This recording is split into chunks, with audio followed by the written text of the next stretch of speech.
पशुसनि लोकसन्य भयसनि अग्निः प्रजां बहुरां मेघदोर्पन्नं पयोरेतो सुरता उमारात्रिवार्धिवगुंरजः विदुर्परायधामभिः दिवः सदा शिव्रिहति वितिष्ठत् आत्वेकं वर्तते तमः तद्विगर्भसम्भूतं कर्पूरं तु प्रदीपितम् आरार्तिकम् अहं कुरु मे पश्य मे वरदो भव। ॐ पुष्पैर्देवताभिवन्दनं आत्मवन्दनं विप्राणावन्दनं जगद्वन्दनं च। हरिः ॐ जतनेन जतनयमयजन्त देवा तानि धर्माणि प्रथमान्या सन्नातेहनातुं महिमानः सचन्तजतरपूर्वे साध्याः सन्ति देवाः। यं ब्रह्मा वरुणेन्द्ररुद्रमरुतः स्तुन्वन्ति देवीस्तवे वेदैः साङ्गपदक्रमोपनिषदैर्गायन्ति यं सामगाः ध्यानावस्थिततद्गतेन मनसा पश्यन्ति यं योगिनो यस्यां तन्न विदुः सुरासुरगणा देवाय तस्मै नमः। नमोऽस्तु ते व्यास विशालबुद्धै फुल्लारविन्दाय तपत्रनेत्र येन त्वया भारततैलपूर्णा प्रज्वालितो ज्ञानमया प्रदीपा। शुकरूपध्वज श्रेष्ठ सर्वशास्त्रविशारद एतत्कथा प्रकाशेन मदज्ञानं विनाशय। श्रीमद्भागवत महापुराण की वेदव्यास भगवान की।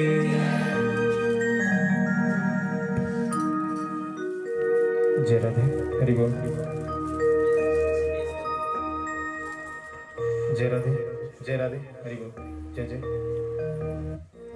हरि ओम। हरि ओम।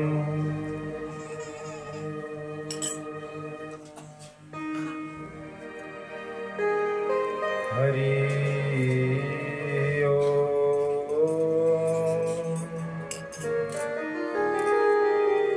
हरि ओम।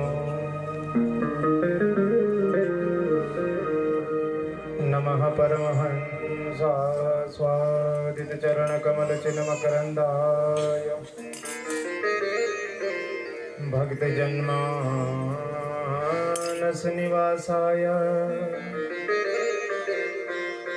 श्रीरामचन्द्राय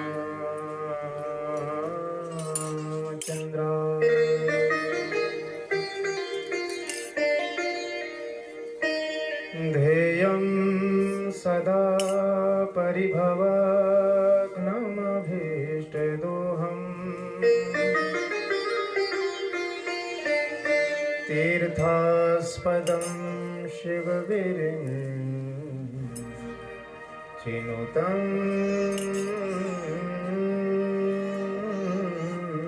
शरण्यम्।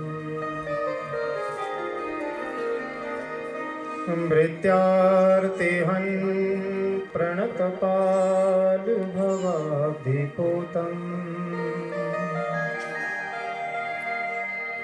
वन्दे महापुरुष ते चरणारविन्दम्।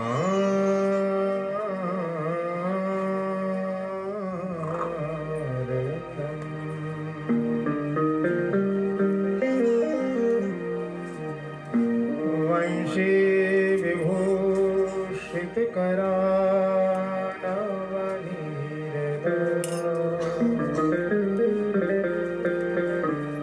पीताम्बरादरुणबिम्ब फल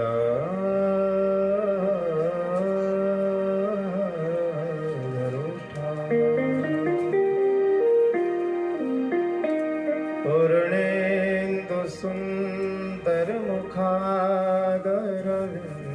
नेत्रा कृष्णात् परं किमपि त्वमहं न जाने।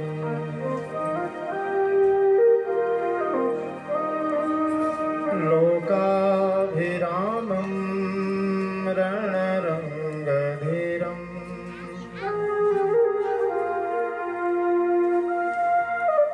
राजीवनेत्रं रघुवंशनाथम्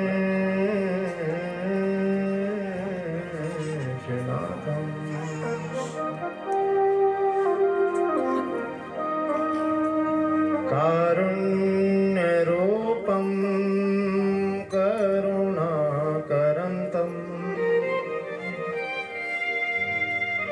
श्रीरामचन्द्रं मनसा स्मरामि।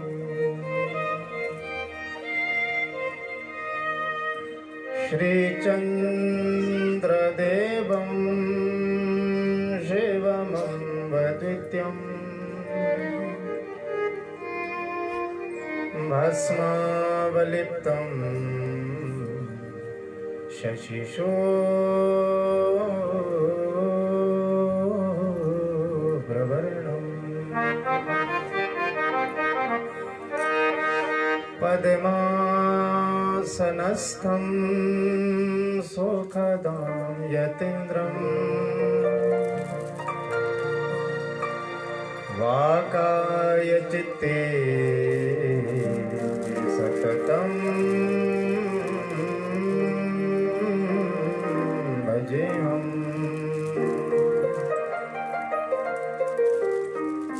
ओ भगत भगति भगवंत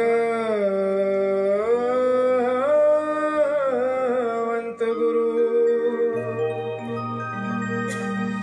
चतुरनाम अपुएक इनके पदवंदन करूं नाशत विघ्न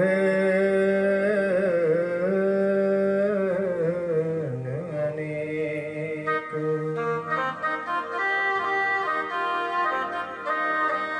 ओ आइए हनुमंत जी विराजिए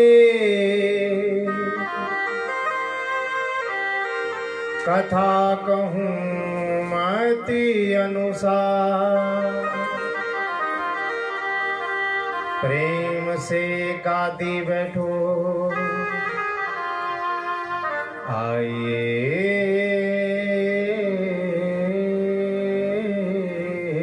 पवन कुमार आइए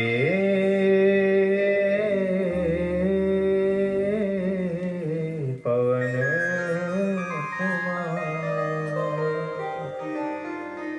बोल वृंदावन बांके बिहारी लाल की सद्गुरुदेव भगवान की जय। यावर रामचंद्र भगवान की जय। जय श्री राधे श्याम।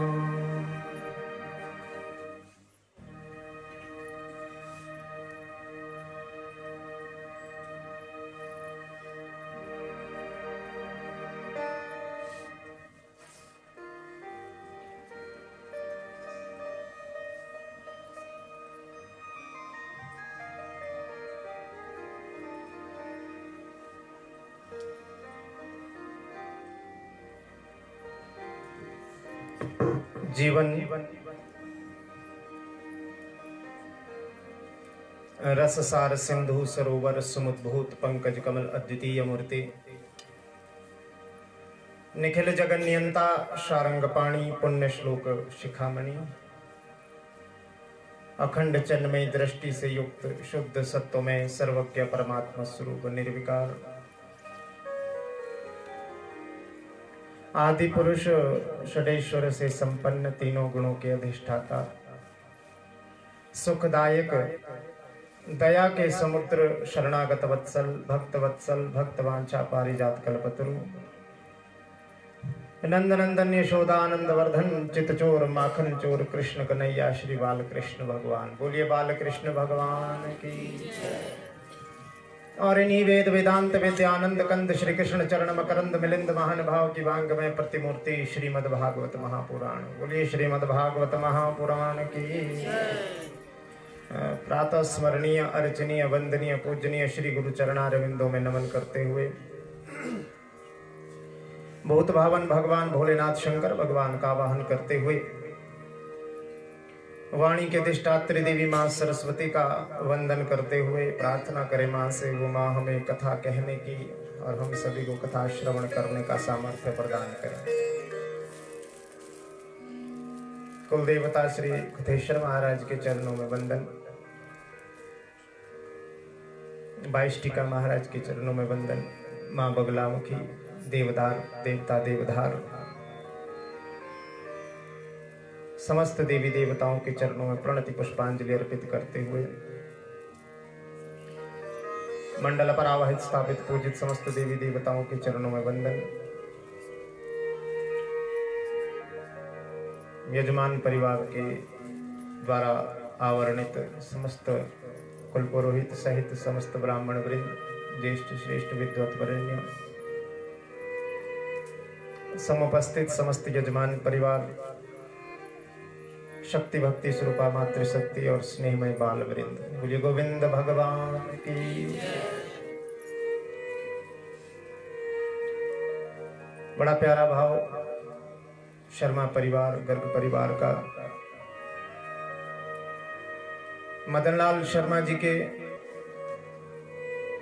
और इनकी धर्म पत्नी कृष्णा देवी, मदनलाल जी के समस्त भ्रातागण, नंदलाल जी, किशोरीलाल जी, तीर्थराम जी, प्रकाश शर्मा जी।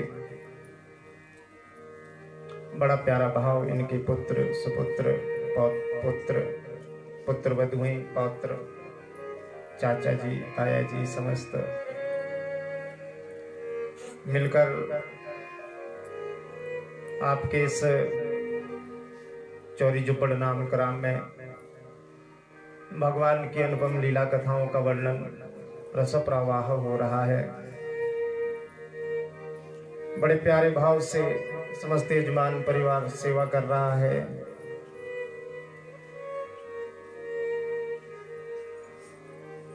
भारतवर्ष में और हम कहें लगभग सभी क्षेत्रों में अनंत भागवत की कथाएं हो रही हैं और हम भगवान से ये प्रार्थना करें मिलकर सभी कि उन कथाओं का, उन भावों का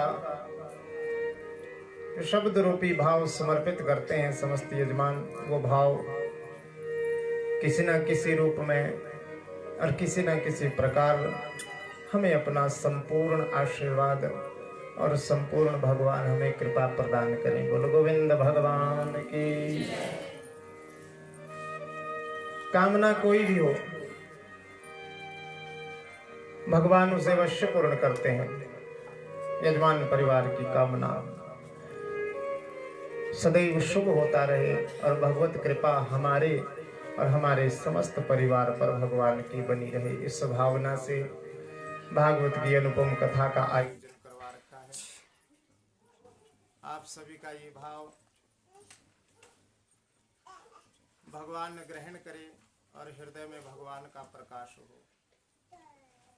तो हम तो कथा के प्रारंभ में प्रतिदिन यही बात कहते हैं के भाग्योदेन बहुजन्म समर्जितेना सत्संगमं चलबते पुरुषो यदा वै अज्ञान हेतु कृत मोह मदांधकारम नाशं विधाहि ततो उदयते विवेक एक जन्म का नहीं, जब जीवों के अनंत जन्मों के पुण्य का उदय होता है तब जाकर कहीं हमें ये सुअवसर और ऐसी भगवान की अनुपम लीला कथाओं को श्रवण करने का सुअवसर प्राप्त होता है। बोलो गोविंद भगवान की जय। ये वाली लाइट गई तो अपनी तो ठीक है, ये अपनी लाइट फ्यूज नहीं होनी चाहिए, अपनी लाइट ठीक हो तो फिर सब चल जाता है। बोलो गोविंद भगवान की जय। एक जन्म का नहीं, जब अनंत जन्मों के पुण्य का उदय होता है ना, तब जाकर कहीं भगवान की कथाएं श्रवण करने का हम सभी को सुअवसर प्राप्त होता है। किसी ने कहा कि भैया भाग्य के उदय होने से क्या हो जाता है? जब भाग्य अर्जित भाग्य जब फल में परिवर्तित होता है तो तब जाकर व्यक्ति जीव सत्संग करता है। सत्संग करने से उसके हृदय में जो मल है, मल क्या है? मैं और मोर तोरत माया, ये मेरा है और ये मैं हूं, यही तो मल है, यही तो अज्ञान है और यही अंधकार है। भगवान की जब कथाएं सुनता है तो उसके हृदय से मैं और मेरा की भावना दूर होती है और हृदय में भगवान का प्रकाश होता है। और नाशम विदाहि ततो उदयते विवेका, नारद जी कहते हैं कि तब जाकर विनाश होकर हृदय में विवेक पैदा होता है। और जब विवेक पैदा होता है तो गोस्वामी तुलसी बाबा कहते हैं भैया कि होई विवेक मोह ब्रह्म भागा, तब रघुनाथ चरण अनुरागा, सखा परम परमार्थ एहु, मन क्रम वचन राम पद नेहु। कि होई विवेक मोह ब्रह्म भागा, विवेक होने से पहले जो मोह और ब्रह्म का सब कुछ नाश हो जाता है, मोह भी चला जाता है, ब्रह्म भी चला जाता है, तब हृदय में रघुनाथ का प्रकाश, अनुराग होता है। रघुनाथ के प्रति हमारा अनुराग बढ़ता है, हमारा प्रेम बढ़ता है। और कहा कि भैया सखा परम परमार्थ एहु, जीव के लिए परम परमार्थ भी एक ही है। बोले कौन सा? मन क्रम वचन राम पद नेहु। जीव व्यक्ति अपने आप को मनसा, वाचा और कर्मणा, अर्थात मन, वाणी और कर्म से, तीनों रूप से अपने आप को ठाकुर जी के चरणों में समर्पित कर देता है। बोलो गोविंद भगवान की जय। क्योंकि बंधुओं, हम कथा में ये बार बार कहते हैं और प्रतिदिन एक ही बात कहते हैं कि जब व्यक्ति सत्संग करता है, यही तो एक माध्यम है आज के समय में, और कोई माध्यम रह नहीं गया। क्योंकि जब हनुमान जी महाराज, जब भगवान श्री राम साकेत धाम जाने लगे ना अयोध्या से, अपना राज्य संपूर्ण करके, अपनी लीला का संकुचित करके, अपनी लीला का संवरण करके जब अपने साकेत धाम को जाने लगे तो बारी बारी सारे अयोध्या वासी कहने लगे प्रभु हम आपके बिना नहीं रहेंगे, हम तो आपके बिना यहाँ रह नहीं सकते, हम तो आपके साथ ही जाएंगे। राम जी ने कहा कि भैया जो मेरे साथ जाना चाहता है, जो मेरे साथ जाना चाहता है वो एक और आ जाए, और जो नहीं जाना चाहता, यहाँ पर रहकर ही मेरा भजन करना चाहता है और सुख भोगना चाहता है, वो एक तरफ रहे।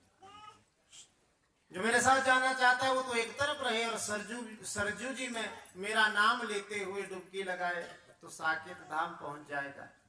बारी बारी सब चले गए, अंत में हनुमान जी महाराज हाथ जोड़े खड़े रहे। बोलिए हनुमान जी महाराज की जय। अंत में हनुमान जी महाराज हाथ जोड़ के खड़े रहे। राम जी ने पूछा अरे हनुमान तुम नहीं जाना चाहते? हनुमान जी ने कहा प्रभु जिसे आप चाहें और जिसे आप बुलाएं वो आपके साथ कैसे नहीं जा सकता, परंतु प्रभु मेरे मन में एक भाव है, यदि आपकी आज्ञा हो तो कहूं। राम जी ने कहा हनुमान बोलो। हनुमान जी ने कहा कि हे प्रभु मैं आपके साथ जाने के लिए तैयार हूं, पर एक बात मुझे बता दीजिए, क्या आपके साकेत धाम में मेरी आपकी कथाएं होती हैं? क्या आपके अनुपम चरित्र वहां श्रवण करने को मुझे मिलेंगे? राम जी ने कहा हनुमान मेरी एक बात का उत्तर दो। बोले हाँ प्रभु बताओ कि जीव संसारी प्राणी मेरी कथा क्यों सुनता है? हनुमान जी ने कहा प्रभु आपकी जो कथा सुनता है ना वो इसलिए सुनता है कि वो आपको प्राप्त कर सके, आप में उसकी लगन लग सके, आप में उसका प्रेम हो सके। राम जी ने कहा तो बस, इससे अधिक और क्या चाहिए, तुम तो मेरे साथ मेरे धाम को जा रहे। हनुमान जी ने कहा प्रभु मुझे आपका साकेत नहीं चाहिए, मुझे आपका वैकुंठ नहीं चाहिए, मुझे तो केवल इतना चाहिए कि आपकी अनुपम कथा रस का रसास्वादन में करता रहूं और रस स्वादन करते करते आपके नाम का, आपके स्वरूप का हृदय में प्रतिदिन अवतरण हो। बोलो गोविंद भगवान की जय। प्रभु मैं तो आपके साथ साकेत धाम नहीं जा सकता, मुझे तो यहाँ रहकर आपकी लीला कथाओं को श्रवण करना है।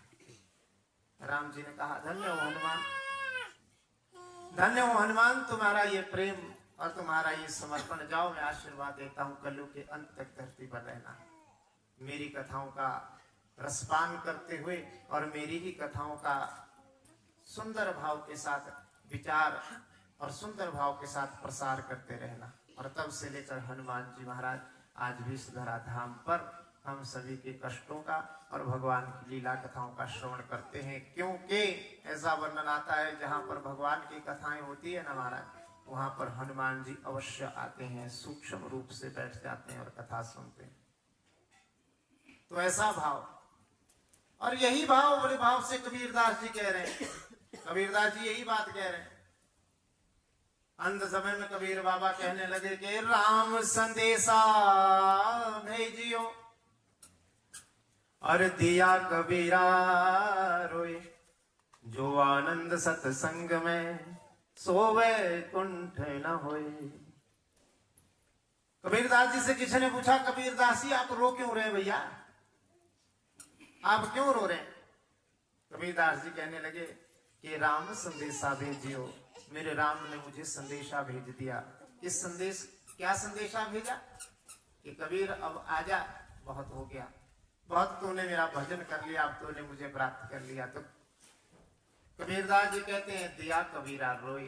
फिर कबीरदास जी रोने लगे और भगवान से कहने लगे कि जो आनंद सत्संग में, जो आनंद सत्संग में है सो वैकुंठ ना होए, वो आनंद वैकुंठ में प्राप्त नहीं हो सकता। बोलो गोविंद भगवान की। और क्या पता बंधुओं कथा में कहीं संत रूप में नारायण मिल जाए,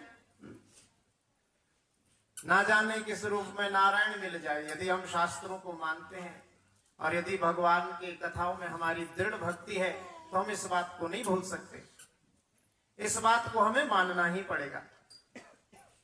जैसे रामायण में तुलसी बाबा कह रहे हैं कि काहू न को सुख दुख करी दाता, निज कृत कर्म भूख सब भ्राता। नींद तो नहीं आ रही, कल तो ठंडी भी थी, परसों कल थी जजमान जी के, परसों भी थी बारिश। अब देखो महाराज दिन को पता ही नहीं लग रहा हमारा। क्षणभंगुर जीवन की कलिका कल प्रात को जान खिली न खिली, मलयाचल की शुचि मंद सुमंद समीर, समीर मिली ना मिली। कोई पता नहीं लगता समय का। अब मुझे लग रहा है कि वो बारिश कल ही हुई थी। इतनी सेवा भाव के साथ ही सेवा कर रहे हैं। तो आइए हम तो भाव से कथा में जाते। मैं तो निवेदन कर रहा था कि यदि हम शास्त्रों को मानते हैं तो हमें शास्त्रों की इस बात को भी मानना पड़ेगा। गोस्वामी तुलसी बाबा ने ऐसा कोई विषय नहीं छोड़ा। गोस्वामी तुलसी बाबा कह रहे हैं कि काहू न को सुख दुख करी दाता, निज कृत कर्म भोग सब भ्राता। कि कोई किसी को सुख नहीं देता और कोई किसी को दुख नहीं देता। अपने कर्म के भोग के साथ ही हम अपने जीवन में सुख भोगते हैं और अपने जीवन में दुख भोगते हैं। हमारे कर्मों से हमें सुख दुख मिलता है। तो फिर हम ये भी नहीं कह सकते ये फलाना हमारे को खा गया जी। बोलो गोविंद भगवान की। क्योंकि ये हमारे कर्म थे भैया। पिछले जन्म के कर्मों के कारण कभी आपने कष्ट दिया होगा, वही कष्ट प्रारब्ध में परिवर्तित हो गया और वो आपके कर्मों में चलायमान हो गया। और यही प्रक्रिया यदि आप भी दोहराएंगे तो वही प्रक्रिया रहेगी कि पहले कसाई बकरे को काटता है, फिर अगले जन्म में बकरा कसाई बन जाता है, कसाई बकरा बन जाता है, फिर वो उसको काटता है और ये चला रहता है चक्कर में। तो कहने का तात्पर्य मेरा ये है कि ऐसा कोई विषय नहीं तुलसी बाबा ने जो छोड़ रखा हो। और तुलसी बाबा ही ऐसे बाबा हैं जिनको ऐसे ही सत्संग में संतों के दर्शन हुए, जिस संत ने राम जी से मिलवाया। राम जी के परम भक्त थे तुलसी बाबा। प्रतिदिन का नियम था उनका, वन में जाते थे, प्रातःकाल का समय होता है, तो हाथ में एक गढ़बेली दक्षिण दिशा की यात्रा की, अपनी शौच आदि कार्यों से निवृत्त होकर वापस आते, घर में आते तो उस लोटे में जो जल बच जाता था, उस लोटे को एक पेड़ की कोखर में डाल देते, एक वृक्ष की जड़ में डाल देते थे, ऐसा समझो। प्रतिदिन का यही नियम था, रोज जो जल बच जाता उसको पेड़ में डाल देते, पेड़ की जड़ में डाल देते थे। बहुत समय से बीता, एक दिन तुलसी बाबा जैसे ही वो जल का लोटा लाए, उसमें जल बचा, उस जल को जैसे ही वृक्ष की जड़ में डाला, उस वृक्ष की जड़ में प्रेत रहता है। जैसे ही जल डाला वो प्रेत प्रकट हो गया, और प्रेत ने कहा, तुलसी तो प्रतिदिन मेरे को जल देता था, मैं तो उससे प्रसन्न हूं, मांग क्या मांगता है, संसार की जो वस्तु मांगेगा दे दूंगा, जो तेरी इच्छा हो, भोग चाहिए, ऐश्वर्य चाहिए, धन चाहिए, संपत्ति चाहिए, जो तेरी इच्छा हो मांग ले। तुलसी बाबा ने कहा कि भैया मुझे कुछ नहीं चाहिए, मुझे तो तू राम जी से मिलवा दे। बोलो गोविंद भगवान की जय। और जैसे ही राम को नाम लीनो, महाराज प्रेत हो गए, फिर गायब हो गया। तुलसी बाबा ने सोचा कि ये भी मेरे को राम से नहीं मिलवा सकता, वापिस आए घर। अगले दिन फिर वही नियम, जल बचा, जैसे ही उसमें डाला फिर प्रेत प्रकट हुआ। अब जैसे ही प्रकट हुआ, प्रेत ने कहा, देख भैया तुलसी बाबा, नाम मत लियो, क्योंकि भगवान नाम के आगे क्या टिक सकता है भैया, है ना, यही तो बात है। भगवान नाम के आगे कौन सी बुरी शक्ति रुक सकती है। ये तो प्रेत उससे प्रसन्न था, सो बच गया। हमारे जैसो कोई हो तो महाराज पातले वाले टावना पड़ना था बाप। और जैसे ही प्रकट हुआ, उसने कहा कि भैया नाम मत लियो। उसने कहा कि भी तुम उनसे मिलना चाहते हो, मैं उनसे मिला तो नहीं सकता, लेकिन हाँ जो तुम्हें उनसे मिला सकते हैं, मैं उस संत का पता तेरे को बता सकता हूं। तुलसी बाबा ने पूछा कौन? प्रेत ने कहा कि वही महाराज जिनका मुख वानर की तरह है, हाँ, लंबी लंबी जिनकी पूंछ है। तुलसी बाबा ने कह दिया, हनुमान जी महाराज। वो जैसे ही कहा तो भूत पिशाच निकट नहीं आवे, महावीर जब नाम सुनावे। नाम ले लिया हनुमान जी महाराज का, तो प्रेत फिर से गायब। फिर तुलसी बाबा को ध्यान आया, अरे मैंने हनुमान जी का नाम लिया। अगले दिन वही, अगले दिन फिर उनके हृदय में कौतुक जाग गया था, क्योंकि जब हृदय में किसी बात का ये पता चल जाए कि ठाकुर जी कहाँ प्राप्त होंगे, हम सबको भी यदि प्राप्त हो जाए ये बात, तो हम भी भागे भागे जाएंगे वहां। तो ऐसा ही जैसे अगले दिन प्रातःकाल तुलसी बाबा उठे, शौचादि के लिए गए, बचा हुआ जल वृक्ष की जड़ में डाला, सोई प्रेत प्रकट हो गया। प्रेत ने फिर से कहा, देख तुलसी बाबा, अब की बार नाम लियो तो अगली बार नहीं आऊंगा, बहुत हो गया। भगवान भी 3 ही वरदान देते हैं, हाँ, 1 या 3 वरदान, इससे ज्यादा नहीं। मैं तो तीसरा मौका तेरे को दे रहा हूं, अब नहीं आऊंगा। बोले ठीक है महाराज, तू पता बता दे कहां जाना है। प्रेत ने कहा कि ठीक उत्तर दिशा में चले जाना, वहां पर एक गांव में राम कथा हो रही होगी। बोले सियावर रामचंद्र भगवान की जय। क्या कथा हो रही होगी? राम कथा, श्री राम की कथा हो रही होगी। वहां पर महात्मा जो बाबा जी कथा कह रहे होंगे, वहां पर जो श्रोता आएंगे, जहां पर श्रोता लोग अपने जूते और चप्पल खोलते हैं, वहां पर एक कोढ़ी व्यक्ति आएगा जिसके सारे शरीर पर कोढ़ लगा होगा। बस उनके चरण पकड़ लेना, इसका पता मैंने तुझे बता दिया। बोलो गोविंद भगवान की जय। उनके चरण पकड़ लेना। तुलसी बाबा भी अगले उसी दिन उठे, उत्तर दिशा की ओर एक गांव में कथा हो रही थी, रामायण की कथा हो रही थी। तुलसी बाबा सबसे पहले वहीं पर थोड़े से आगे जाकर बैठ गए, और जहां से दृष्टि पड़ती हो, जहां पर लोग अपने जूते चप्पल खोलते हैं, उस स्थान पर बैठ गए। सभी श्रोता आए, व्यास जी व्यासासीन हुए, कथा कहना प्रारंभ किया। जैसे ही कथा कहनी प्रारंभ की, तुलसी बाबा ने देखा कि एक काली कांवरी एक काला कंबल